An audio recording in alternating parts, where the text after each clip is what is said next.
Bismillahirrahmanirrahim. يا أيها المدثر قم فأنذر وربك فكبر وثيابك فطهر.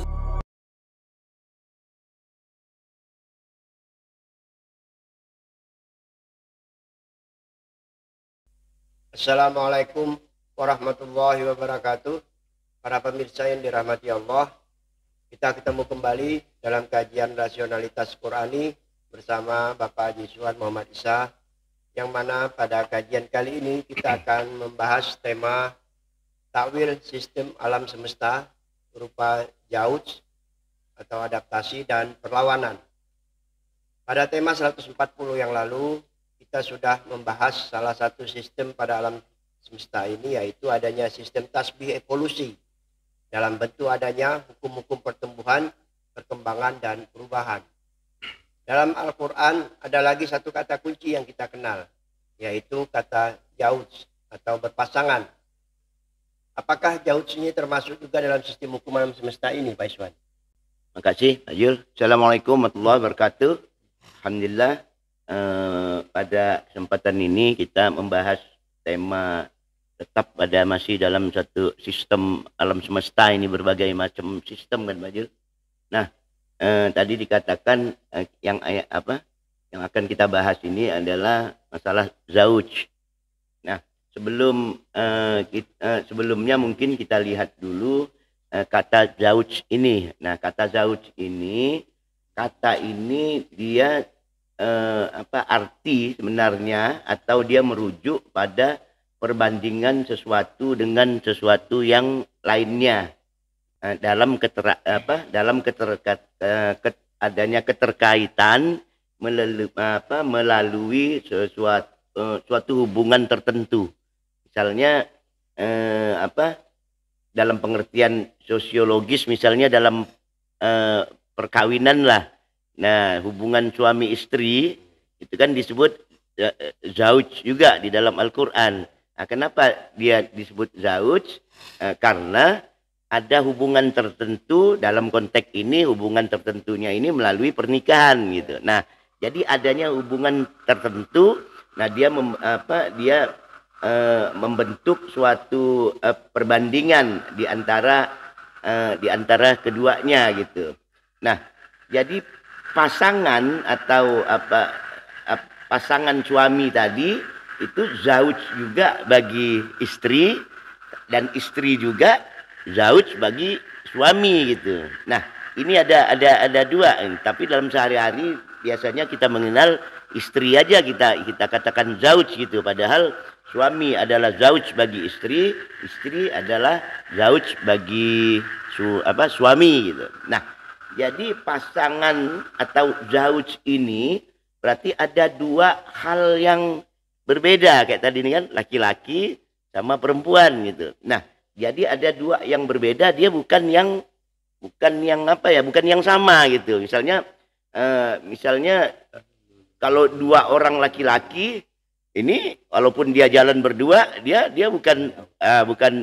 bukan zauj gitu. Nah, bukan zauj. Nah, kalau hal ini misalnya dapat kita lihat, kalau kita lihat di surah At-Taubah lah, misalnya di surah At-Taubah ayat 40 itu, ayat 40 itu dikatakan is akhrajahul ladzina kafaru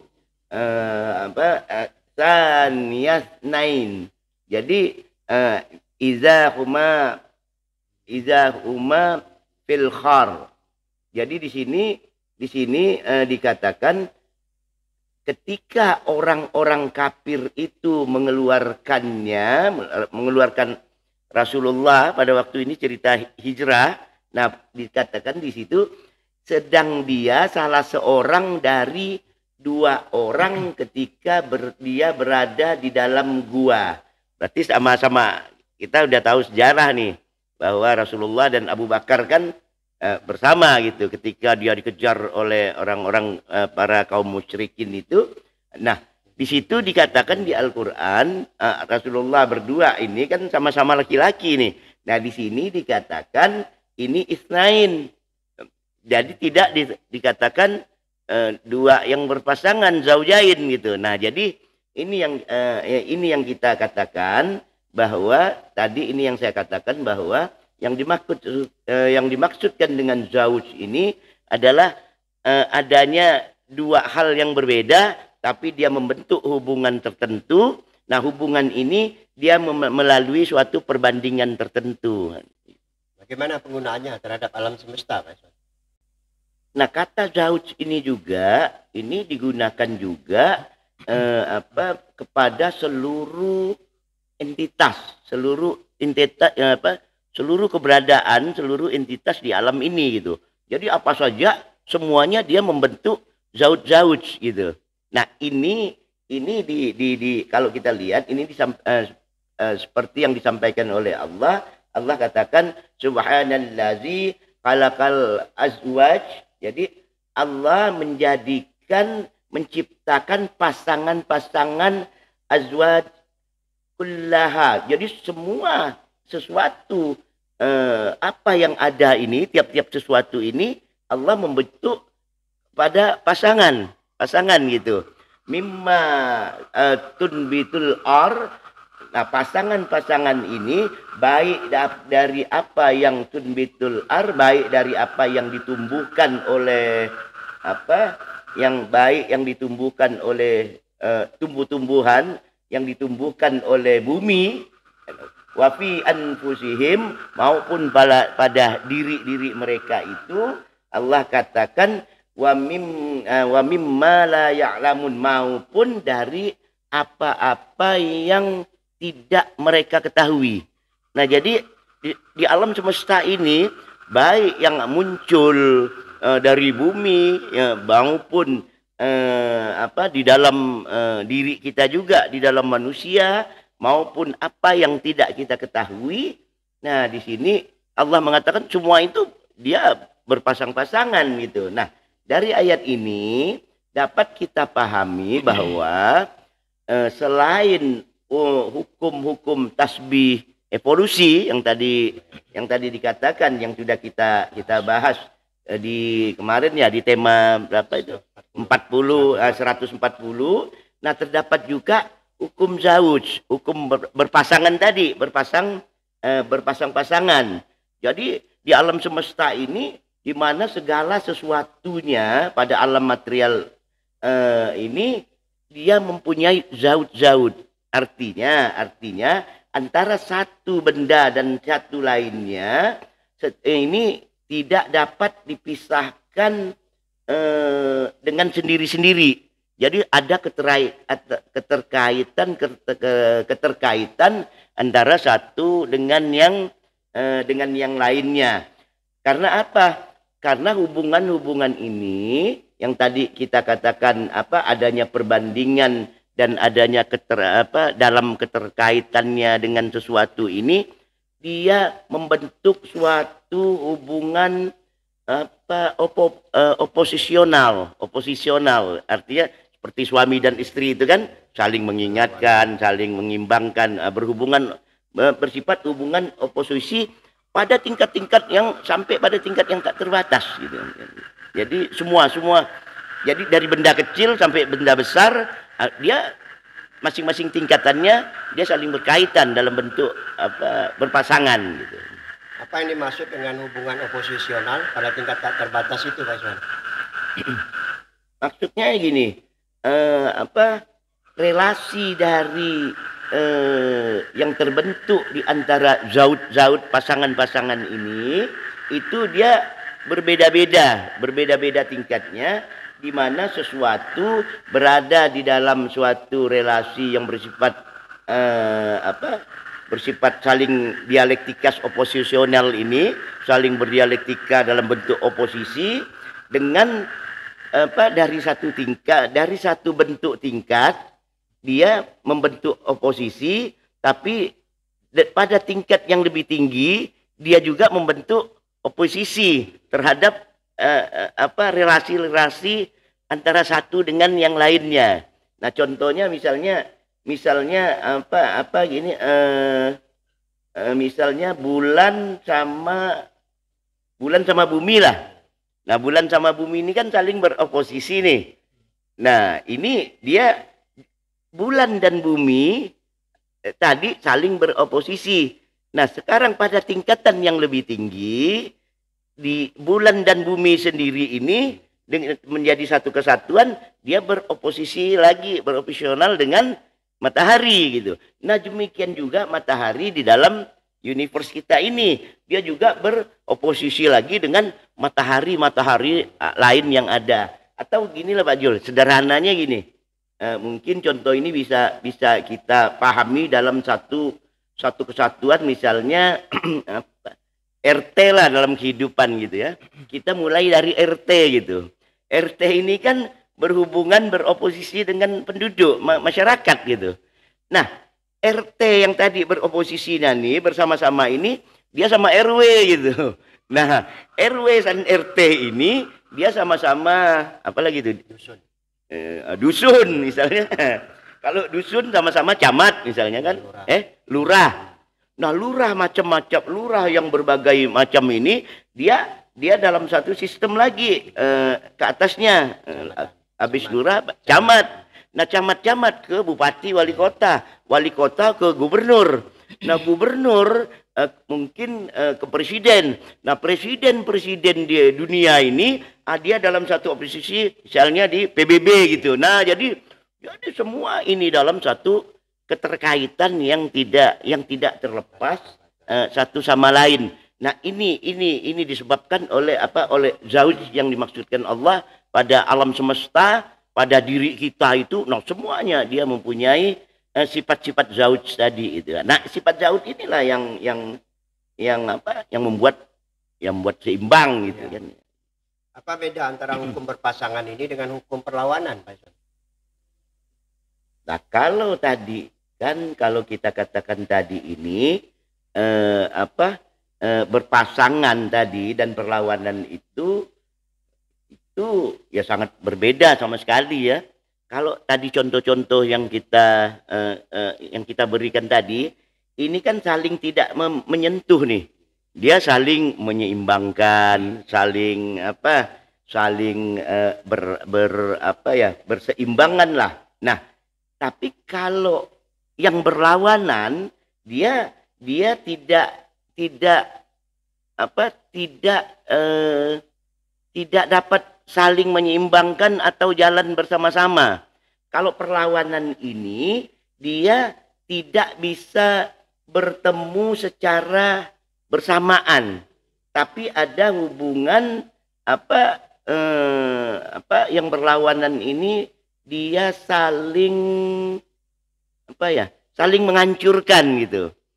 Nah, dapat kita bayangkan bahwa berpasangan ini artinya dia bisa berjalan bersamaan tapi tidak bersentuhan. Tapi kalau perlawanan ini dia tidak bisa berjalan bersama, tidak bisa disatukan. Dan ini yang bedanya antara ada zauj, hukum perlawanan, dan hukum berpasangan gitu. Nah, kalau terjadinya di mana hukum ini terjadi pada sifat-sifat material, Misalnya kemarin kita bahas tentang tasbih evolusi. Nah, dia berubah satu bentuk tapi dia berubah pada bentuk yang lain. Kalau perlawanan, dia memang berubah, tapi dia saling menghilangkan, dia saling menghancurkan gitu. Nah, perlawanan ini kalau tasbih kan terdapat pada diri material. Nah, ini dia berkembang ini kan. Nah, kalau perlawanan dia bukan terhadap diri material, dia terhadap tampak pada fenomena-fenomena. Misalnya siang gitu. Siang tidak bisa kita satukan sama malam gitu. Nah, siang, malam, panas, dingin. Nah, kalau badan kita panas, ketika diturunkan dia menjadi dingin, panasnya hilang gitu. Nah, ini dia saling menghilangkan gitu. Nah, dari sini tampak jelas bahwa antara dua yang berpasangan itu antara dua yang berpasangan berbeda dengan antara dua yang berlawanan. Kalau dua yang berpasangan ini dia saling mempengaruhi secara timbal balik. Kalau perlawanan itu dia saling menghilangkan gitu. Nah, melalui inilah hukum-hukum ini terjadi proses hukum-hukum yang kita kenal di dunia modern ini, yang kita kenal dengan hukum-hukum adaptasi, hukum-hukum keseimbangan. Nah, ini pada dunia fisik. Kalau perlawanan tadi kan Pak bukan pada dunia fisik kan. Nah, ini yang terjadi adalah hukum adaptasi dan keseimbangan di mana dia saling mempengaruhi. Nah, secara ideal mungkin hukum-hukum ini digambarkan Allah pada surah Az-Zariyat ayat 49. Di situ Allah katakan, wa min kulli syai'in khalaqna zawjayn la'allakum tazakkarun. Allah mengatakan bahwa dari segala sesuatu ini Allah menciptakan sesuatu berpasang-pasangan agar kamu bisa mengingat, bisa memikirkannya, bisa merenungkannya. Nah, inilah beda antara apa tadi hukum berpasangan dan hukum perlawanan. Jadi bagaimana tepatnya kita memahami atau mengetahui adanya hukum zauj atau berpasangan ini? Nah, kalau tadi kan sudah saya katakan bahwa atas dasar zauj inilah melahirkan hukum-hukum adaptasi dan keseimbangan di alam semesta ini gitu. Nah, jadi dengan adaptasi, misalnya makhluk hidup dia bisa menyesuaikan dirinya terhadap lingkungan. Dia bisa mengatasi berbagai masalah. Dia bisa mengatasi berbagai tekanan-tekanan yang ada pada lingkungannya dalam suatu tujuan agar dia tetap eksis atau dia untuk survive, untuk mempertahankan diri. Nah, ini kemampuan beradaptasi, keseimbangan karena adanya hukum-hukum zauj yang ditentukan oleh Allah gitu, hukum berpasangan ini. Nah, demikian juga pada benda-benda fisik. Misalnya badan kita, tubuh. Nah, tubuh ini dia mampu menyesuaikan diri dia dengan alam, dengan lingkungan, dengan segala hal, dia bisa beradaptasi. Untuk apa? Beradaptasi itu supaya survive, supaya dia seimbang, supaya dia bisa mempertahankan kelangsungan hidupnya gitu. Nah, jadi sekali lagi saya tegaskan bahwa konsep zauj ini adalah konsep untuk membuat segala sesuatu termasuk diri manusia ini bisa berelasi, bisa beroposisi dengan diri atau benda lainnya dalam konteks hubungan tertentu di mana tujuannya untuk menciptakan suatu kemampuan adaptasi dan keseimbangan sehingga dia menjadi survive. Beda dengan perlawanan. Perlawanan tadi dia berada bukan untuk dia beradaptasi, tapi untuk menghilangkan satu sama lainnya. Dapat Pak Iswan berikan contoh nyata dari hukum perlawanan ini? Nah, tadi kan kita katakan hukum perlawanan ini kan lebih banyak terdapat di dalam fenomena-fenomena. Nah, fenomena-fenomena, ayat-ayat atau gejala-gejala bukan pada benda-benda, tapi memang fenomena ini lahirnya dari benda-benda, tapi yang dapat kita amati perlawanan ini dia dari gejalanya, bukan dari bendanya gitu. Nah, ciri-cirinya misalnya dapat tadi kan ciri-cirinya ya pertama tadi dia bukan bendanya, tapi dari gejalanya. Terus yang kedua dia bisa juga dia berbentuk subjektif yang ada di dalam pemikiran manusia. Subjektivitas yang ada dalam pemikiran manusia ini. Nah, ini kan dia saling berlawanan nih. Kalau kita mencari sesuatu yang hak, kita menghilangkan sesuatu yang batil, kan gitu. Kalau kita membangun pemikiran rahmani, tentu di dalam pikiran kita menghilangkan pikiran-pikiran syaitani gitu. Nah, ini ciri-ciri daripada hukum perlawanan. Nah, sifat-sifatnya dia saling menghilangkan melalui pemilihan moral ataupun menghilangkan sifat-sifat material atau gejala-gejala. Maksudnya pemilihan moral tadi, contohnya misalnya kalau kita ingin melakukan hidup ini perbuatan baik, tentu kita menghilangkan perbuatan-perbuatan jelek gitu. Nah, kalau kita membuat yang jelek, kita menghilangkan yang baik gitu. Nah, misalnya apalagi misalnya terhadap tadi udah saya kasih contoh tadi suhu badan.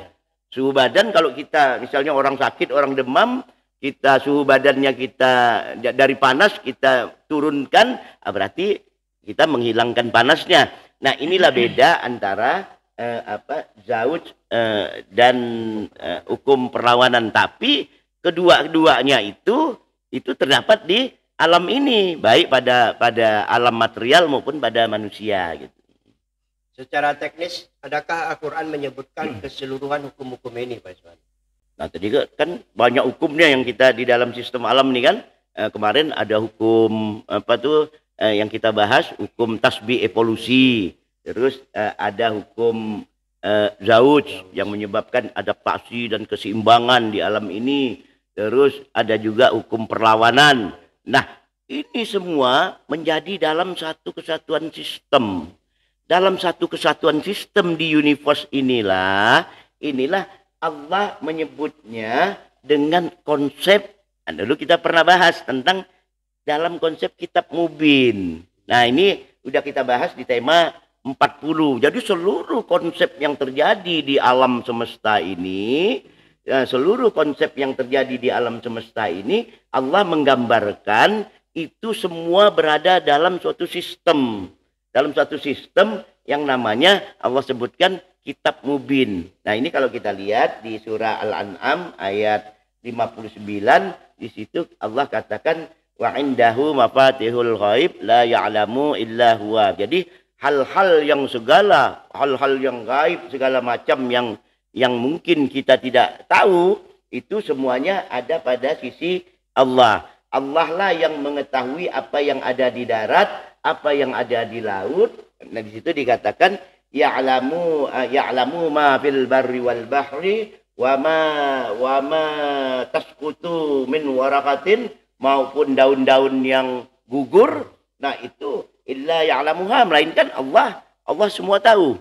Nah, jadi maupun ada yang di darat, di laut, maupun ada daun yang gugur. Daun yang gugur nih Allah menggambarkan segala gerak. Daun ini kan adanya segala gerak. Ini wala habbatin fi dzulumatil ar, maupun di dalam biji-biji yang ada di dalam suatu kegelapan itu wala ratbin. Nah, tidak juga yang basah. Allah katakan, nah ini masalah suhu tadi yang kita bicarakan kan. Suhu tidak ada yang basah, maupun wala yabisin, tidak ada yang lembab, yang kering. Nah, ini Allah memberikan suhu seperti yang kita katakan tadi, ada basah, ada kering, ada gerak, segala macam. Nah, semua itu illa fi kitabim mubin. Jadi semua itu melainkan ada dalam suatu sistem yang namanya kitab mubin. Jadi semuanya gitu. Nah, lebih ditegaskan lagi, Allah kalau dalam bentuk kan dari segi materialnya Allah juga menyampaikan seperti di surah Yunus.